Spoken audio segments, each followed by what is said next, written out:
Título: O peso da corrente. A força do espírito à noite no engenho Santa Fé era um manto pesado, tecido de escuridão e de um silêncio profundo e cansado, sob o céu salpicado de estrelas frias e distantes. A terra ainda exalava o calor do sol, que havia castigado corpos e almas durante intermináveis horas. O cheiro era uma mistura ácida de suor seco, cana-de-açúcar esmagada e um fundo amargo de desespero. Dentro da senzala, a escuridão era quase palpável. Longas fileiras de choças de pau a pique e sapé abrigavam a mercadoria humana que movia o império. O ar, parado e quente, carregava sussurros. Eram histórias roubadas, sonhos fragmentados e orações em línguas que os feitores não conseguiam entender. E no centro desse turbilhão silencioso de angústia estava Cose. Seus pés, calejados e marcados pelos anéis rugosos das correntes,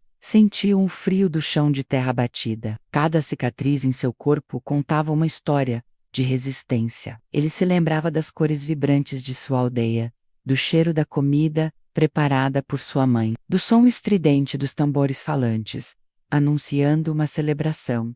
Lembrava-se de ser um príncipe. Tudo isso foi arrancado num redemoinho de violência, terror e escuridão, no porão fétido de um navio negreiro. Ele fechou os olhos não para dormir, mas para vaiar. Enquanto a senzala resmungava em seu sono inquieto, ele se levantou. Sua figura imponente, movendo-se com uma dignidade que a escravidão não conseguira erradicar. Ele caminhou até a entrada, fitando a casa grande, iluminada com velas, de onde vinham risadas ocas e o tilintar de copos. Um mundo à parte. Foi então que ele sentiu uma presença ao seu lado. Era Imani. Seu nome significava fé. Ela era mais nova, nascida no cativeiro. Seus pés nunca haviam pisado na terra livre da África. Mas sua alma, de alguma forma, sabia de tudo. Eles estão com medo, Akose. Ela sussurrou. Sua voz um fio de seda na escuridão. O feitor andou mais nervoso hoje. Ouvir dizer que há revoltas em outros engenhos. Akose virou-se para ela, seu rosto sério, iluminado pela luz prateada da lua. O medo é uma arma, Imani. Eles usam contra nós, mas pode ser virado contra eles. O que mantém um homem acorrentado não é o ferro, é o medo. O medo da dor, o medo do desconhecido, o medo de perder o pouco que lhe restou. Ele fez uma pausa, olhando para os rostos adormecidos, exaustos. Precisamos trocar o medo por outra coisa. Por que, Akose? Perguntou Imani, sua voz carregada de uma esperança frágil. Por raiva, ele respondeu, sua voz baixa, mas carregada de uma força tremenda. Por raiva, por orgulho e por uma fé ainda maior que o seu nome, Imani.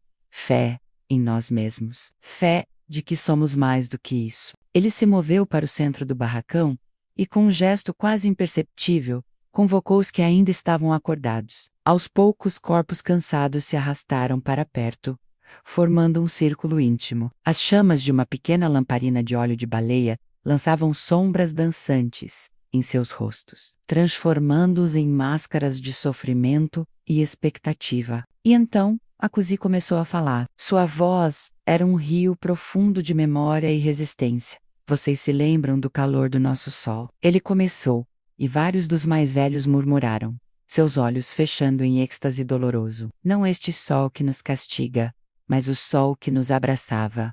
Lembram-se do som dos tambores? Não esses tambores de guerra que ouvimos à distância, mas os tambores que falavam, que contavam histórias de amor, de colheita, de nascimento. Ele descreveu os mercados vibrantes, as cores dos tecidos, o gosto do inhame cozido, o cheiro da chuva chegando na savana. Ele falou de reis e rainhas, de guerreiros e curandeiras, de um povo com história, com honra, com dignidade. E então, sua voz baixou ainda mais, tornando-se um segredo perigoso e precioso. E vocês sabem que não estamos sozinhos, que enquanto nós sofremos aqui, outros como nós se levantaram. Lá longe nas serras, escondido dos olhos gananciosos dos senhores, existe um lugar, um reino, o Quilombo dos Palmares. O nome pairou no ar, como um feitiço de poder. Lá, continuou Akose, seus olhos faiscando, a terra é fértil, e é nossa. Plantamos milho, mandioca, feijão, não para encher o bolso de outro, mas para alimentar nossos filhos. Lá, ninguém é dono de ninguém. Lá, as portas não têm trancas, porque não há ladrões de liberdade. Lá, à noite, os tambores batem não para nos lembrar da dor, mas para celebrar a vida, para celebrar que estamos vivos e livres. Ele falou de Zumbi, o líder lendário, um homem de ferro, não nas correntes que carregava, mas na vontade indomável, um estrategista, um guerreiro, um rei que forjou seu trono na resistência e no suor de seu povo.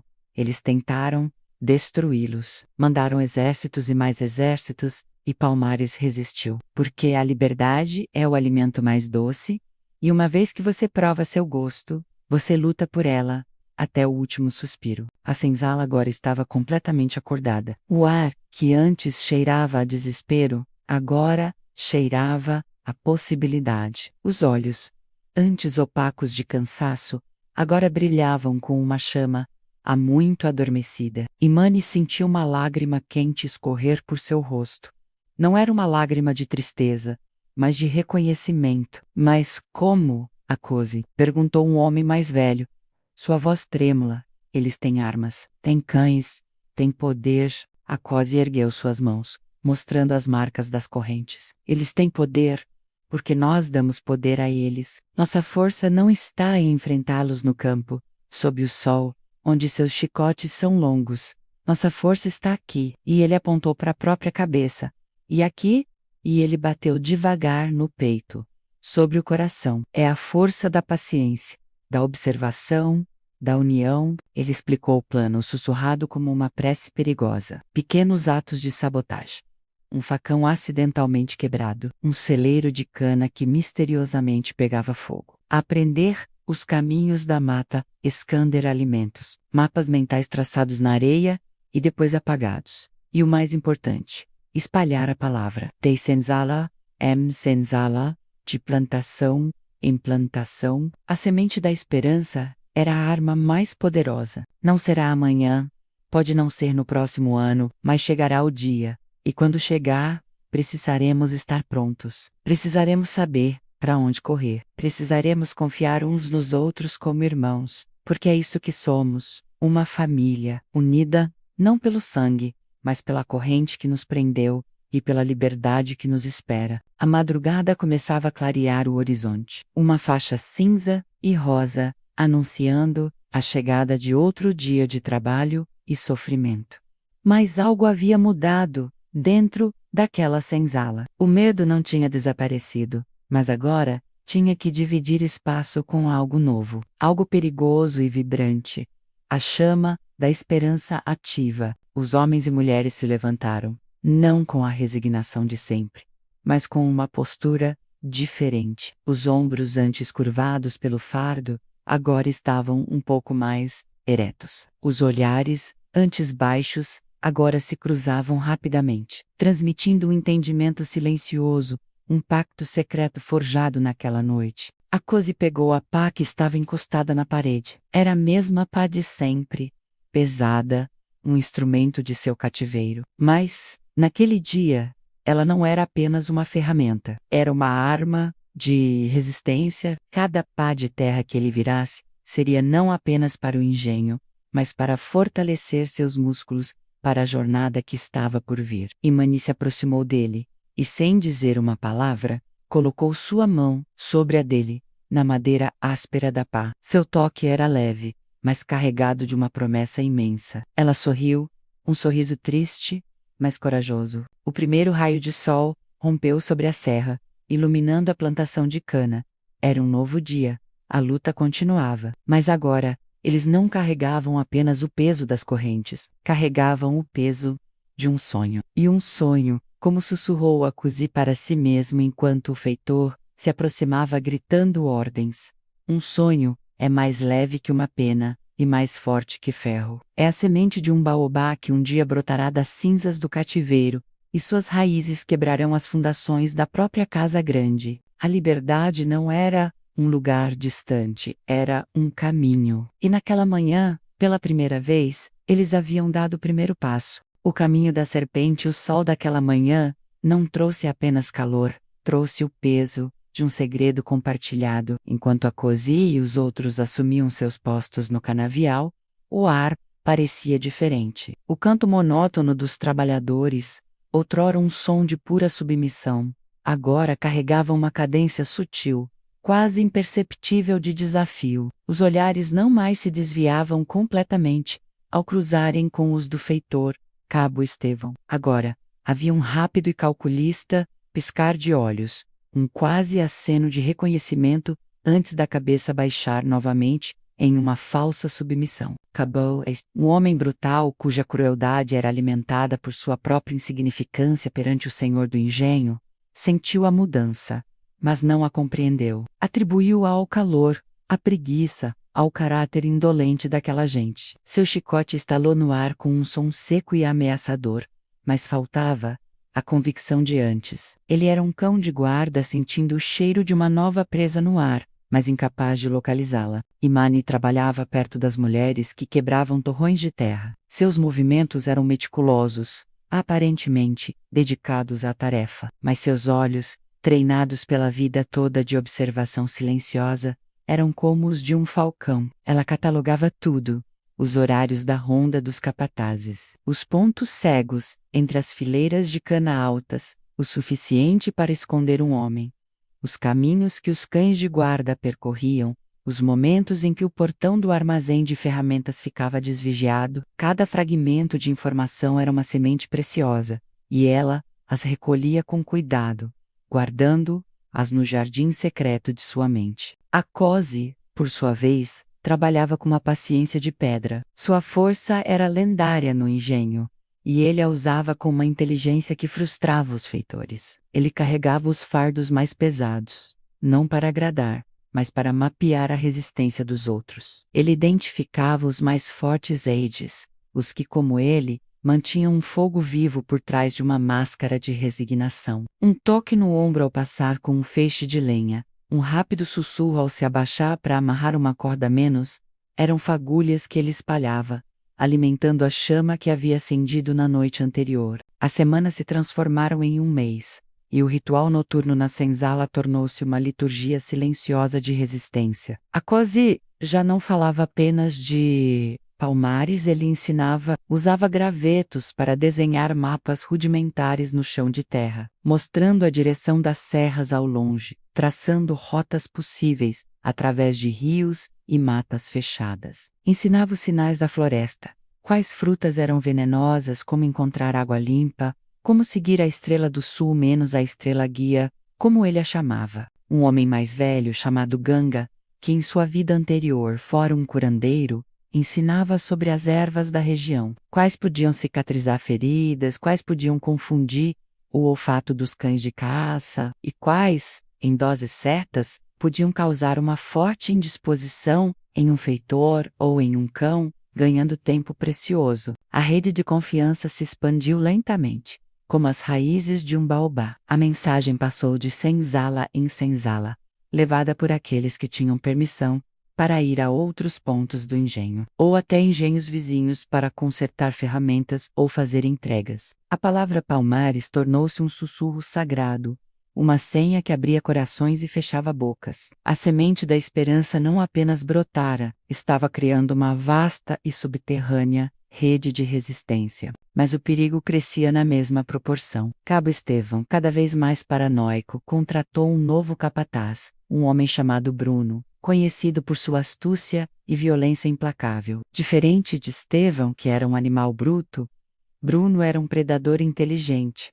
Ele não confiava no silêncio, ele farejava conspiração no ar. Foi Bruno quem notou o primeiro erro. Pequenos furtos de comida, menos uma espiga de milho, um punhado de feijão que antes eram atribuídos à fome, desesperada, agora pareciam sistemáticos. Foi ele quem percebeu que o facão mais afiado do armazém sumia e reaparecia em horários estranhos. E foi ele quem viu, numa noite de lua cheia, a figura ágil de Imani se movendo furtivamente, perto do cercado dos cavalos, seus dedos traçando algo na ferrugem do portão. A tensão tornou-se um fio esticado prestes a se romper. A senzala vivia num estado de alerta constante. Os encontros noturnos tornaram-se mais raros, mais curtos, realizados apenas quando a urgência da informação era vital. O ponto de ruptura chegou com a primavera, período de chuvas fortes e de trabalho intenso para não perder a safra. O senhor do engenho,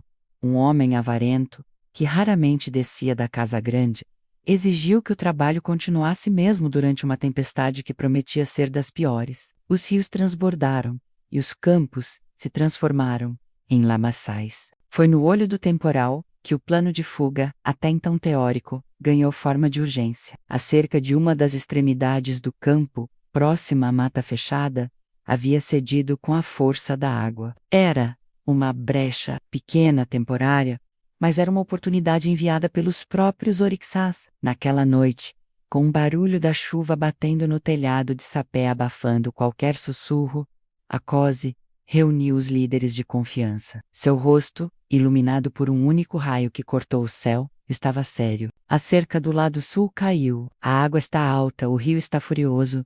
Os cães não vão conseguir seguir nosso rastro. Os feitores estão enfurnados, com medo do temporal. Esta é a noite. Não podemos esperar. O ar na senzala ficou eletrizado. Um momento tão sonhado, tão planejado, chegava de repente envolto em caos e perigo. O medo era tangível, um gosto metálico na boca. E os que não podem correr? Perguntou uma voz trêmula. Era a mãe de Imani, enfraquecida por anos de trabalho duro e doença. Akose fechou os olhos por um segundo, a dor da decisão visível em seu rosto.